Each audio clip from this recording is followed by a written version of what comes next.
Okay, Rabbi say, nice to see everybody. We're all ready for learning a little bit Torah. There's some people waiting to get in over here. Okay, Rosalie and Sonia. Okay. Welcome everybody. Nice to see everyone. We're starting today a new shiur, also on Kabbalah, but we're going to do the Kabbalah of life cycle events. Okay, the Kabbalah of life cycle events. So we look forward to a new class. In Judaism, especially from a spiritual perspective, we have many events in our life which are tied in with life cycle. But they're very important to us, especially from a spiritual point of view, because we believe that life is not just a physical life, it's a spiritual life. It's a life in this world is really a mission of the soul. So we have a soul that predates this physical experience, and it continues to live on after this physical experience. So this physical experience is just a blip in the life, a very important blip in the life of the soul. But the soul is eternal, so it's a long life, right? It's a piece of God. So it lives before, it lives thereafter. And then you have your 70 or 80 years in this world, which we come down in this world with a mission.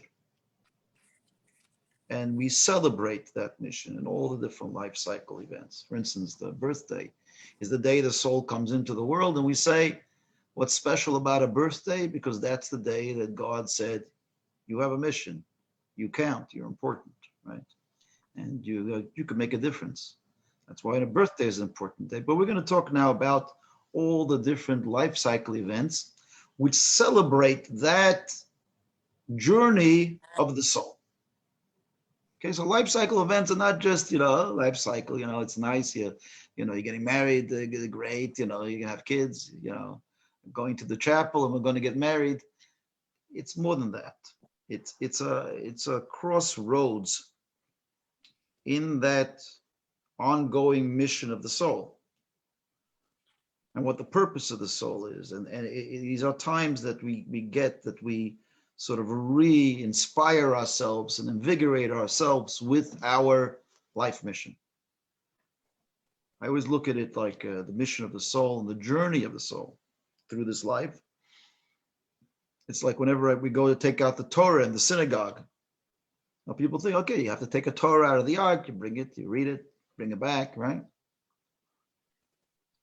I always look at that as very symbolic. The symbolism, when someone's called up to the ark to open the ark and take out the Torah. I don't know if you want to visualize it that way, but I do. I visualize that's like the womb of the mother opening up and the soul coming into this world. Right? So that's when you open the ark and the Torah comes out. We're all like a little Torahs ourselves. So we're being born every day, every time. And that's symbolic by opening the ark. Opening of the ark is like in the synagogue, is like the birth of a baby child. And then you take the Torah to the Bima and you read it like for 7 aliyot. There's 7 readings on Shabbos, right? 7. So why? What's so significant about 7? Because to me, 7 is like every aliyah is like a decade in a person's life. King David said the days of a person's life is like 70 years. So you have different, you sort of celebrate each decade. You make another bracha on, you make a blessing on the Torah, and then we go for another 10 years, right? Then you do another blessing and you go a little further. And you keep on celebrating every milestone within the life. That's like the aliyot of the Torah. And then after the Torah is finished, somebody lifts the Torah, you wrap the Torah. What's that? That's like putting someone into their shrouds, It's like a person, if the person lives 70, 80 years in this world, they pass on, the body passes. They wrap up the person, they, put them in the shrouds and the wrapping, and then they put it back where they came from. You come from the earth, you go back to the earth, right? The body. But all throughout, we are celebrating the journey of the soul. So I just wanted to give you a little bit of a visual of taking the Torah out. That's like the birth.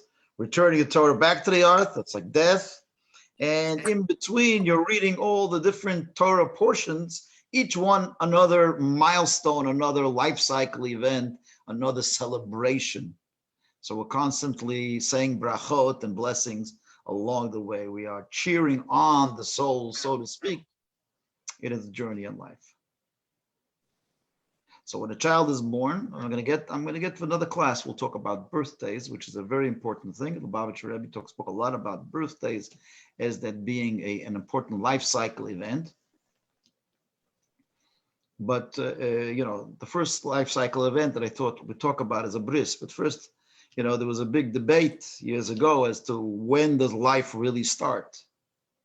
I don't know if you ever heard that one. Yeah. Big debate. When does life start? That's right. So, some people say life starts at conception. Some philosophers say starts at conception. Yeah. Some other philosophers say no, life starts in gestation. Some say with the 5th month. Some say the viability, and some say when the baby's born. That's when life really starts, not before that. And then there was another Jewish woman that stood up and said, no, life starts after your kids get married and move out of the house. That's when life starts. That's just a joke before we learn. So the question is, when does life start? But assuming life starts, the baby is born, and we celebrate the first life cycle event in the Torah. The first is the bris for a boy. Baby, so let's talk today a little bit about the bris, about the circumcision. I'm sure it's a subject that everybody is waiting to hear about. That was a joke. Whenever we do a bris, we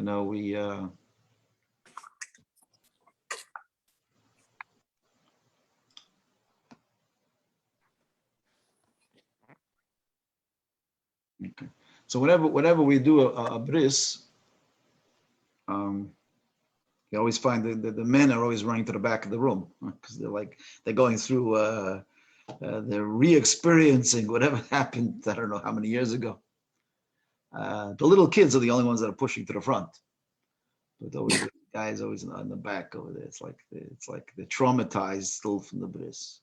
Yeah. So you have to understand what's the importance of the bris. Why is that such an important thing? And the Kabbalah says that actually that that like we said, there's a soul that comes into the person, and the godly soul comes into the child.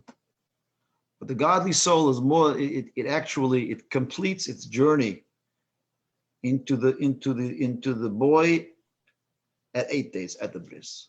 That is the end of the arrival of the soul of the boy. So in other words, you would think it's actually at birth.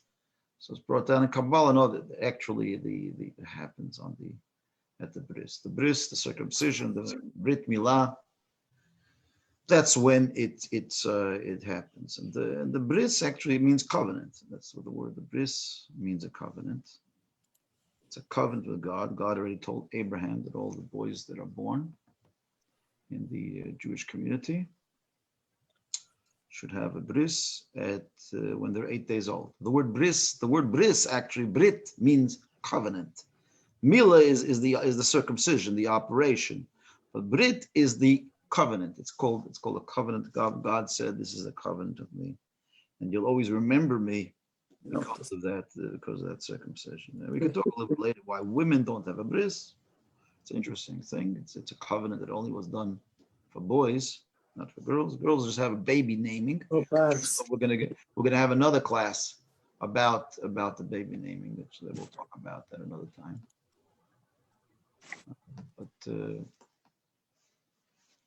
But young boys have a thing called a circumcision. So this covenant? What is this covenant all about? And to understand it, and we need to understand a few things. Why is this the covenant that God chose between the Jewish people and him? Why not something else? Like, why is this such an important covenant? Why is it something that's done in the body?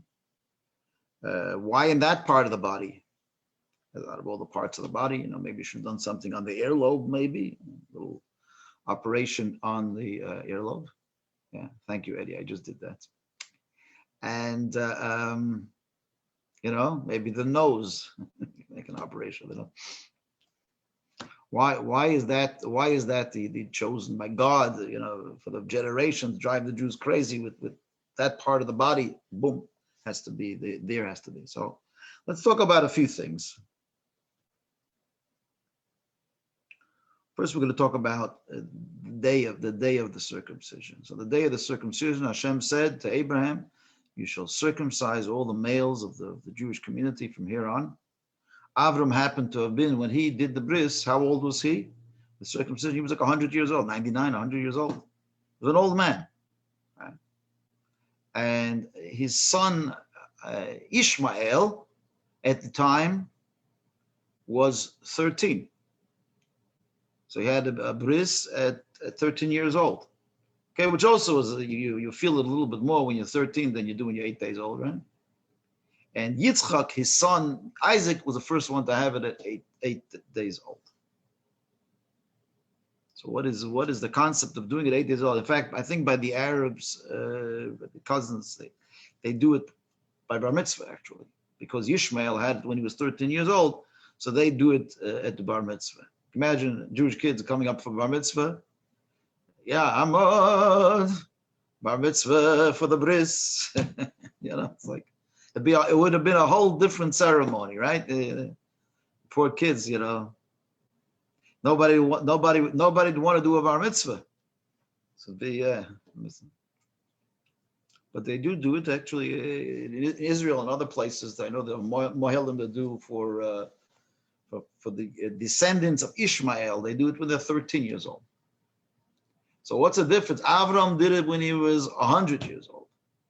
Ishmael did it when he was 13 years old. And Isaac was the first one to do it at 8 days old.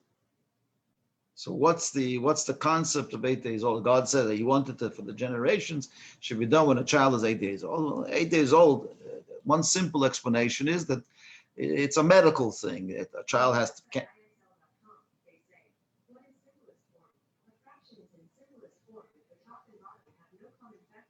I have no idea what's going on. There's some sounds coming from the other room. Just give me a second here.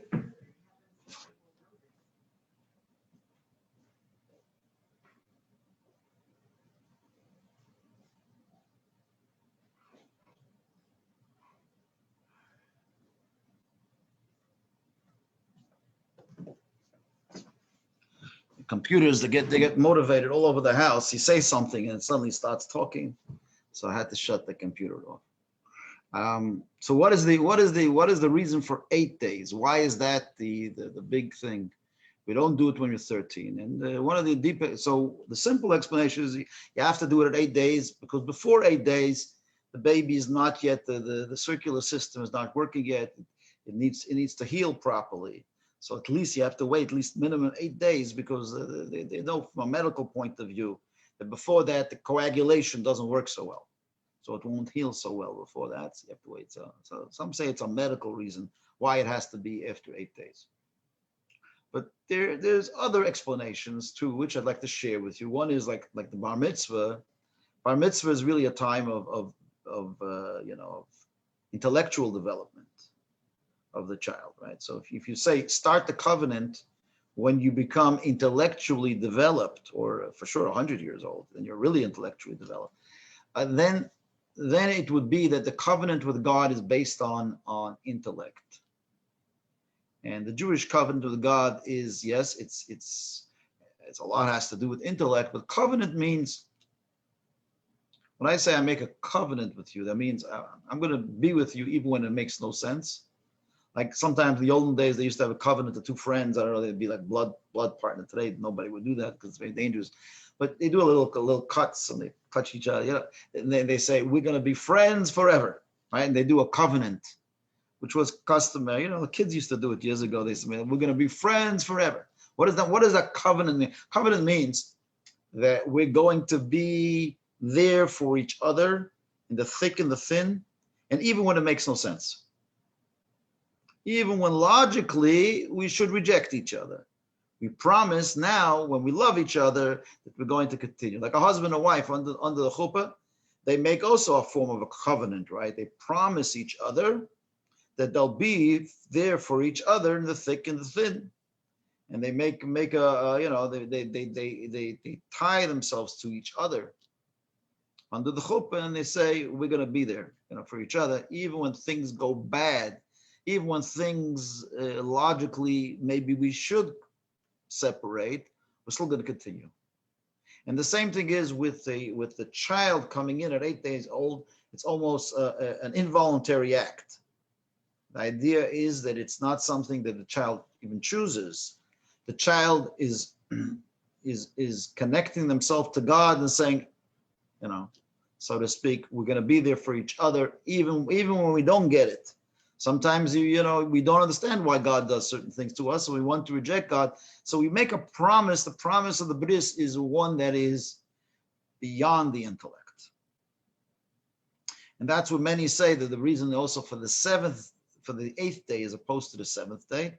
We know that in Judaism, the 7th day is very holy. 7th day is Shabbat.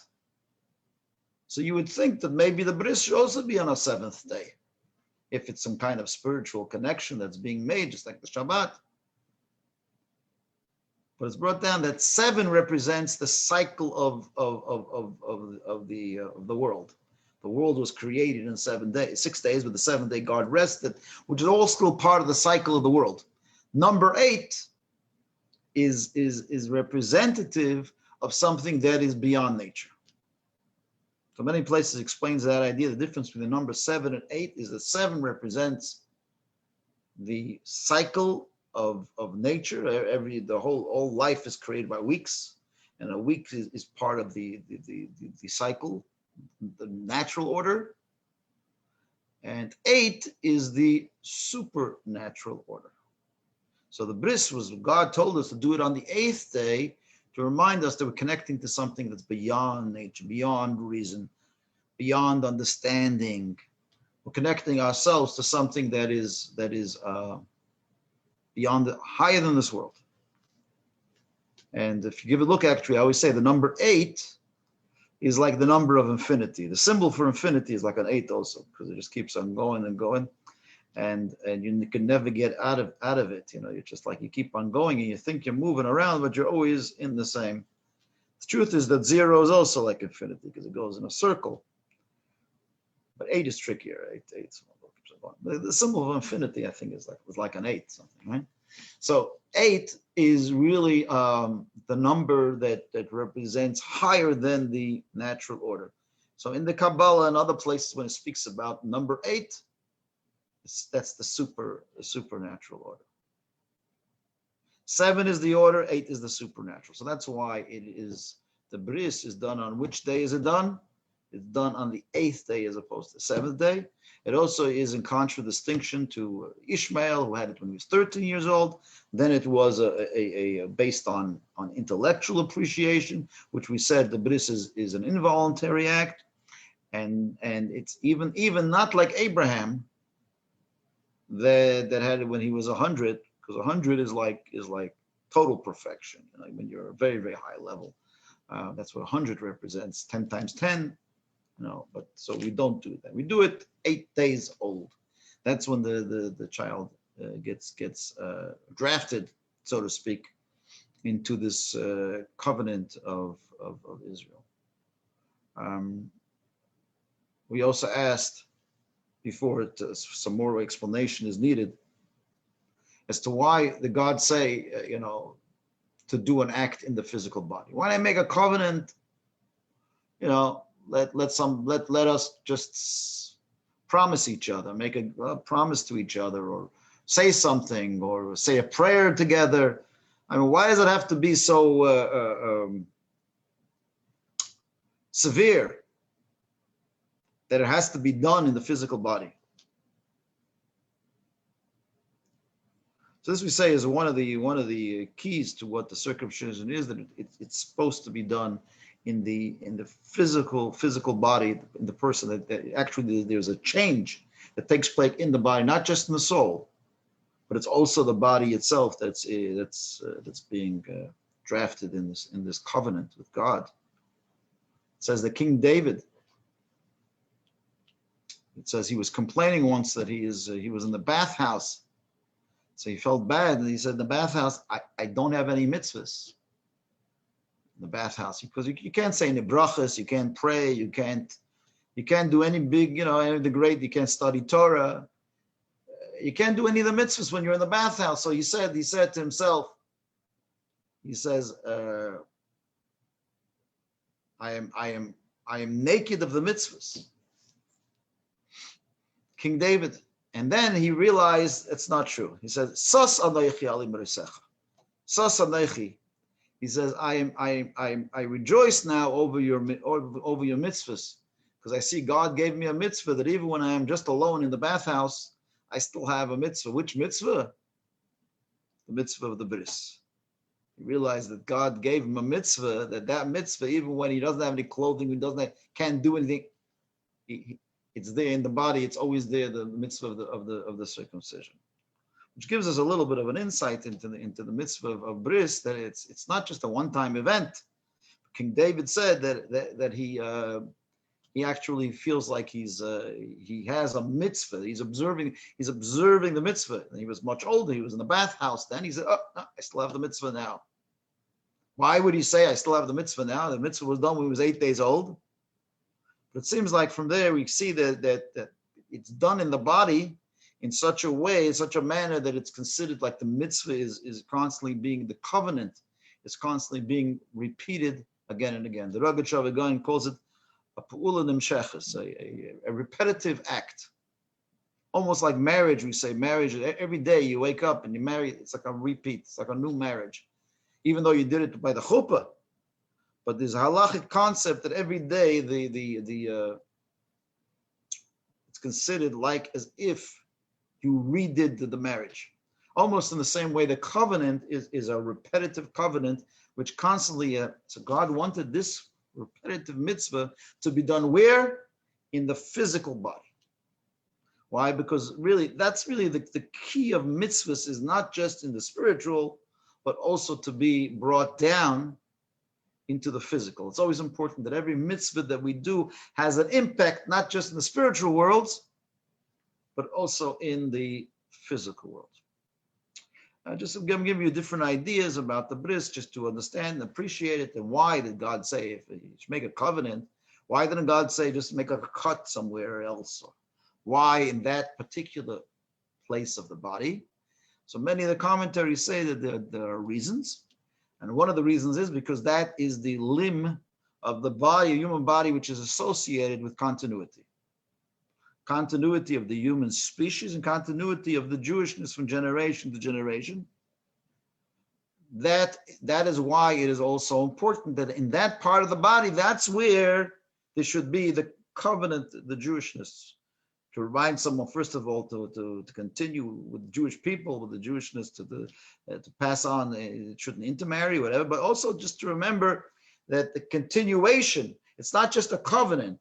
Judaism is a covenant with God, all based on survival and continuing from generation to generation, that we have to teach our children and our grandchildren, etc., that the words of God shall not leave your mouth and your children's mouth and your grandchildren and your great-grandchildren. That is all symbolized in the bris. That's one reason why it's in that part of the body. The other reason that some of the commentaries give as to why why it isn't that part of the body is because that represents the strength of mankind and also their downfall, their weakness. It's like what they call the Achilles heel. of the human species is sometimes tied with that part of the body. So carnal pleasures comes from that. So if you look in the Torah says you shall not follow your heart. The Torah teaches us mind over matter, that we shouldn't get carried away. Although God in his infinite kindness created a great desire that comes from that place in order to continue the human species, which is very important. So God made it pleasurable, etc., which we don't look it down at the pleasure, but we are concerned about the human being falling from their grace, as we have seen many times throughout our history, and through the history of the world. And so it has to be mind over matter. And that even in that part of the human being, there too, and especially there has to be to remember that there is a God, to remember the covenant with God. And so we have to control our passions to a certain degree, that it doesn't get carried away to take us off our mission. Many times people get carried away and they get, they like a lot of times you have, people that are saying like deep ideas, but really all they're thinking about is one thing, Freud spoke a lot about it, but in Judaism we're taught mind over matter. Right? We don't. We believe as Jews that we have control. That ultimately is God gave us free choice. No one can say, well, they're too. No. Even the carnal pleasures can be directed by God. So that is another reason. So we gave you two reasons as to why it's in that part of the body. One is because of continuity, and the other is for the concept of self-control and over the carnal pleasures. Jews over the years have actually self-sacrificed themselves in most dire circumstances to make sure that their boys had a bris. Today, Baruch Hashem, it's not, when the Reform movement first started, but 300 years ago, 250, 300 years ago, there was a Reform movement, it started in Germany, I believe, somewhere in that region. And it was part of the Reformation that was going on in the whole world, so it also impacted the Jewish community. And the first Reformed Jews, the first thing that they had a problem was with the Jewish unique identity, with its nationalism, national aspirations. They said, let's be, let's be a Jew at home, but a Gentile on the street, or let's let our allegiances be first for the local country and only then to our Jewish allegiances. So that's how the Reform movement started. So the first thing that they attacked was circumcision. That was the first thing that the Reformers attacked, and they said it's a bloody rite. And it represents, Jews being different than other people, and they felt that they attacked, and also they attacked the Jewish belief in Israel, and that we have a country called Israel and all that. And we should be German first, kind of. Germany is the motherland, whatever. So that was the first things that they came at. The irony is that today, if a few hundred years after the Jews became really reformed in many ways, and even the most secular Jews, there's two things that they generally do. They support Israel. Right? They support Israel. and they'll do a circumcision for their children for whatever crazy reason. They still do that. So it's interesting that those two things that they first started to fight against, the circumcision in Israel, those are the two things that Jews ironically do today. All Jews do today. So it's because something about circumcision that, it's like something ingrained. I don't know sometimes why I see the Russian Jews. They come out of Russia. They're already older people, and they couldn't do it because last 70, 80 years in Russia, they since 1917 they disallowed circumcisions. So many of the Russian Jews, they come out, they're older people, Brezanya, and they want to do a bris. Incredible. I remember a number of Russian Jews that I was involved with, and they were all they like had a desire, an innate desire to want to be circumcised. Why? Beyond logic. Yeah, many, not all, but many. I had once. My father calls me up one day, and my father. Kanai should be a little long. Well, right now he happens to be right now in Russia as well. So he worked after the perestroika, after the glasnost, in the days of Gorbachev. They opened up in 1990, 1991. They opened up the Iron Curtain. So my father, he knew Russian. He was born in 1928. My father was born in Leningrad. So he grew up, he left for Russia maybe in 1945, 46. So he knew Russian, knows Russian well. So when they opened it up, he was there right at the forefront, and he got involved with some towns in the Ukraine, near Kiev, a place called Zhytomyr and Bardichev. Those are old Yiddish towns where a lot of Jews used to live. In fact, in Bardichev, they used to even the Gentiles spoke Yiddish over there. That's how Jewish those towns were in its heyday. So my father went to those places. He became a Rav there. He restored many of the old shuls there. And so he's a hero because he started doing all of that when he was around 60 years old. So I don't know what got into him, but he saw that as a life mission. And even though he was already like my age, he started started a whole new rabbinical career. He became a shliach of the Rebbe, and he went to Russia, to Ukraine. Anyways, about 10 years ago, maybe, somewhere around there. 10 years ago, my father calls me up. He says, I have a mission for you. There's a guy that he knows from Kiev. It's a guy that's a wealthy guy. He has a nephew that lives in Toronto. He says, and the uncle will do anything if only his nephew, who's already he was already 25 years old, lives in Toronto. If he'll have a bris, have a brezanya. So he says, you have to do me a favor. My father says, go invite him and tell him to do a bris. I said, tell him to do a bris, if you want me to put on tefillin with him is fine. I'll put on a talis. I'll even dunk him in the mikveh. But a bris, how do you tell somebody, hello, how about, I have this knife here, the bris. So, but mitzvah of kibbud Avrohom, it's a mitzvah to listen to your father. Father kept on calling me about it, so I invited this boy. His name is Ilya, a Russian boy, Ilya. So I invited him to my house. I invited him to shul a little bit. Came a few times to my house.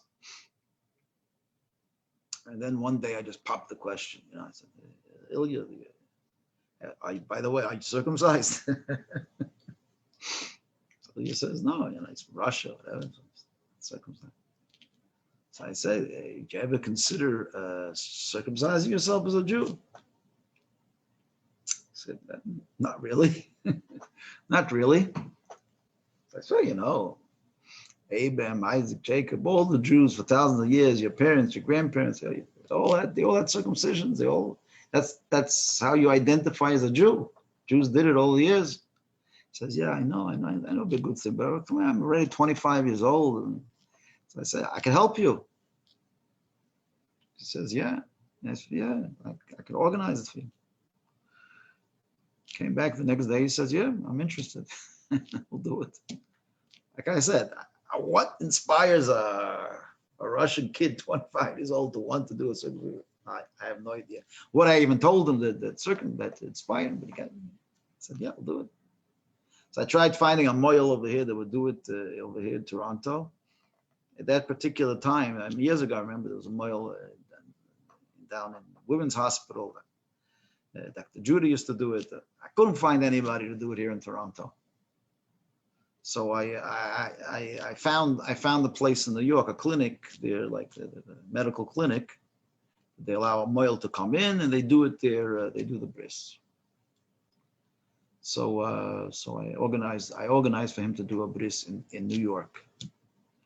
And I have some relatives there in New York. Obviously, my father's there in New York. Different times of the year at that time, and there were other people that I knew there. And he also had some relatives there in New York. So we organized a date, and the uncle from Russia heard about this. He flew in over there to New York, and he was there, and it was like a whole simcha that we're going to do the bris. The night before the bris was organized, I'm sitting and talking to Goldie, and I'm saying, okay, thank God we organized the bris and everything. It's going to be tomorrow. You think I should maybe go there and surprise the guy and show up for the bris? So Goldie says to me, of course you should go. I said, but I don't know, he's doing the bris already anyways, with or without me. What am I going to go schlep out all the ways to New York from Toronto and fly there? I don't even know if he'll appreciate it or what. So Goldie says, no, you organize the bris, you have to go there. Okay, you listen to your wife, that's the number one thing. Yeah, there's a bris, and listen to your wife is also very important. So he's listening. I see Rich is listening carefully. Okay, I see you too.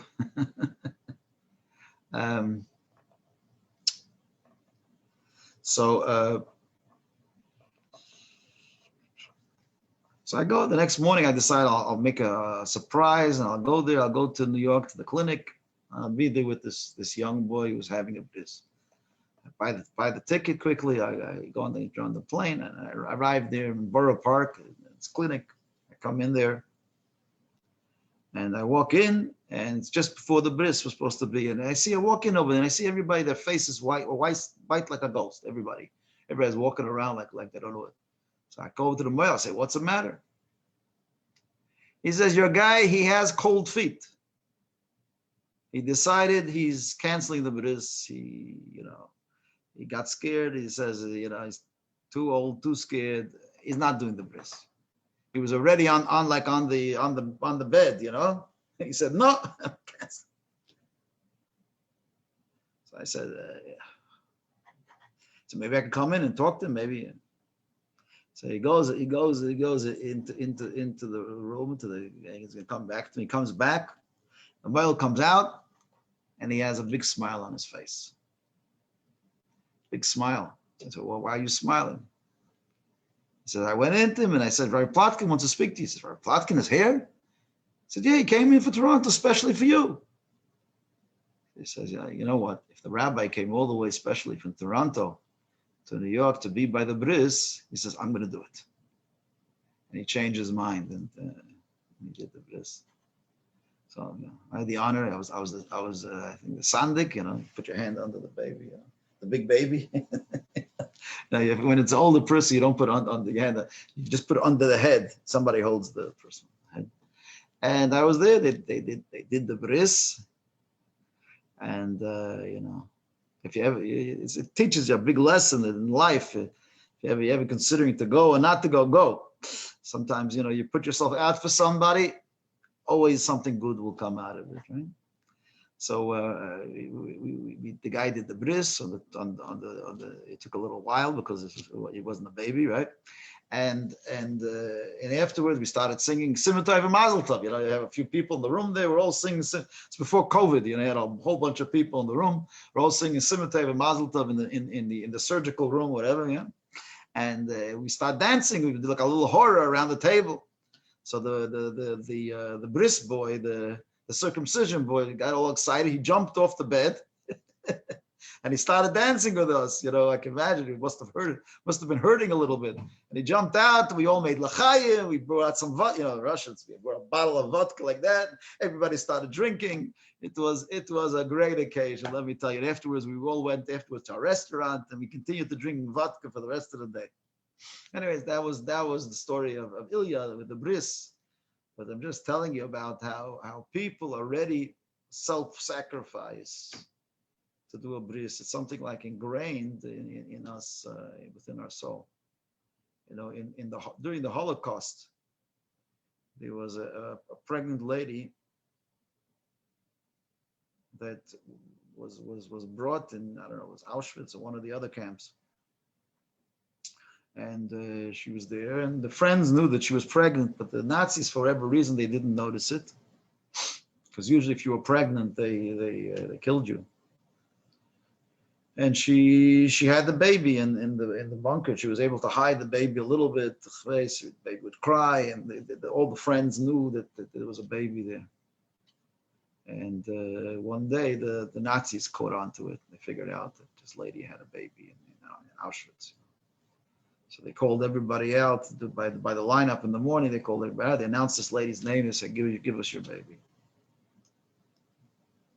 And the Nazis, the ruthless Nazis, animals, they took out Nazi took out a knife in front of everybody. He said, "And I'm going to show you what we do over here." And so the mother said to the Nazis, she said, "You know what? Let me spare you the pain. Give me the knife." So the Nazi thought that she was going to kill her own child. She took the knife from the Nazi, and then she took the baby. The baby was a little boy. She made it in front of everybody. All the people gathered. She made a big bracha. Baruch atah Hashem Elokeinu melech haolam asher kiddushanu b'mitzvos v'tzavanu al hamila. Baruch atah Hashem Elokeinu melech haolam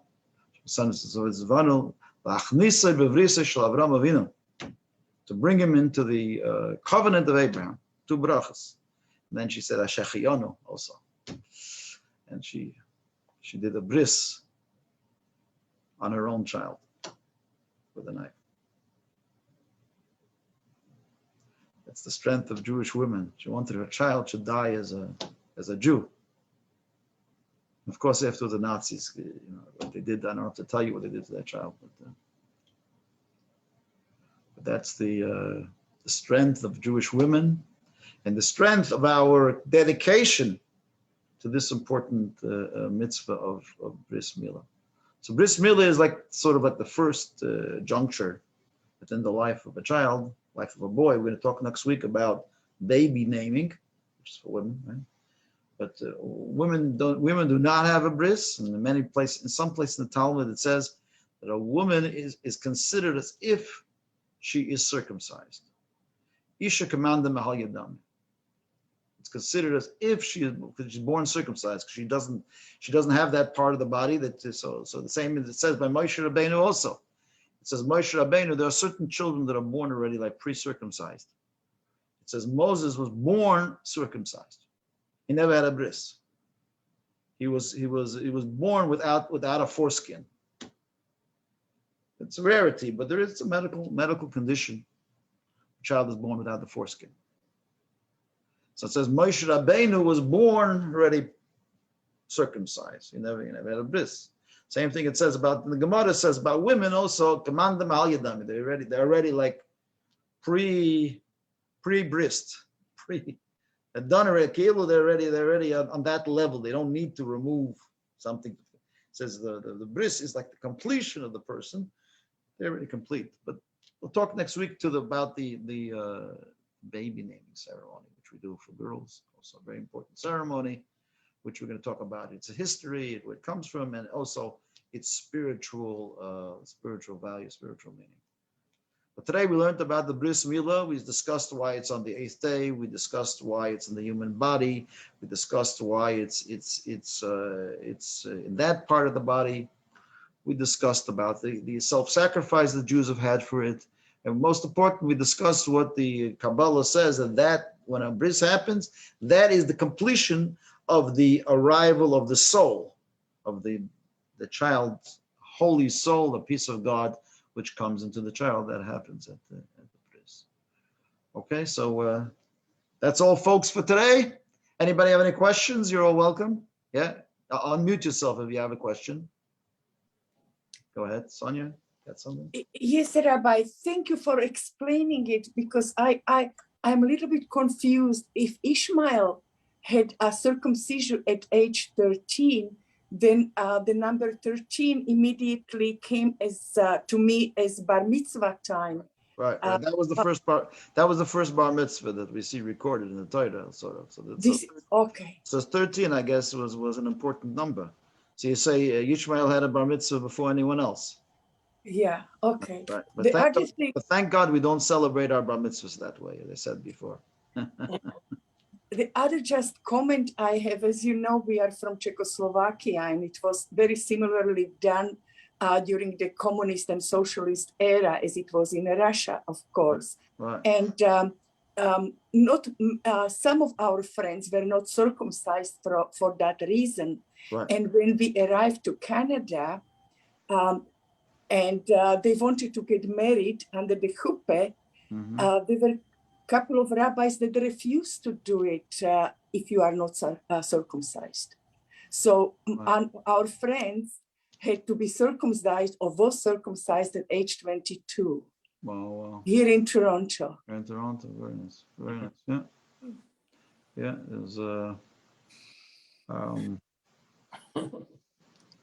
yeah. I just have to tell you that when his son was circumcised, he fainted because he still remembered the pain. Remember the pain, of course, yeah. Well, there was a story recently in New York about an elderly gentleman. He came to a wedding in Crown Heights, in the religious neighborhood in Crown. I grew up, so he came there, older Russian guy, and someone walked over to him and so he wasn't dancing. So he says, "Oh, you can't dance because you're old." The old man, so the guy says, "No." He says, "I'm not because I'm old." He says, my grandson, who's the chosen, his grandson was getting married that day in Crown Heights. He said the wedding. So he said, he asked me for one gift, that before he has his wedding, that I should do a circumcision. So I love my grandchild. And I said I'll do it for him. So that's why I can't dance, because obviously I can't dance because I had the circumcision, you know. So the rabbi that was speaking to him at the wedding, he says, "Wow, that's incredible. That you have such strength at 80 years old or whatever he is to go ahead and do a circumcision." He says, "I want to give you a gift." And he pulled out of his pocket a crisp dollar bill that he had from the Lubavitcher Rebbe. Many years earlier, the Rebbe used to give out sometimes dollars for a good omen on Sunday morning. He used to give to people, like if to give to tzedakah, people used to keep those dollars for good luck. So he gave him one of those dollars, and he gave it to him, and the old man started to cry. He asked the old man, "Why are you crying? It's a nice gift." He says, "You won't believe it." He says, "When I first arrived from Russia, I came up to the Rebbe on Sunday. Somebody said, 'Come to the Lubavitcher Rabbi.' And he said he came up, and the Rebbe was giving out dollars. So I just came out of Russia. The Rebbe says, 'Here's a dollar.' He says, the Rebbe says, 'And when you do the brezanya, come back to me, and I'll give you another dollar.'" He says, "I never had the guts to do the brezanya then. Well, my grandson became religious, and he had the West. He asked me to do the brezanya. So I did it. I did the bris. By the way, brezanya is bris in Russian, so for those who don't know. So so I did it." So he said, "And since then the Rebbe passed away. I wanted to give him the good news and all of that. And here you're walking over to me at the wedding, pulling out of your pocket a dollar from the Rebbe. It's almost like the Rebbe from heaven came down and awarded me for doing the bris with this dollar from the Rebbe." The Rebbe says, "Come back when you do a bris, I'll give you another dollar." And here you are giving me on the day of my bris. You're giving me. It's incredible. I thought it was like sort of an incredible story. I thought I would share it with you. about the value of a Bris circumcision. Okay, everybody, have a great day. I have a question. Thank you very much. Thank you, you, Rabbi. Shalom. Shabbat shalom. Thank you very much. Shabbat Yeah, shalom. don't forget this weekend Thank is you, the Rabbi. 9th of Av is a fast day. It's on Sunday. We mourn the destruction of the temple, so that's this Sunday. Okay, take care, everybody. Have a good one. Bye.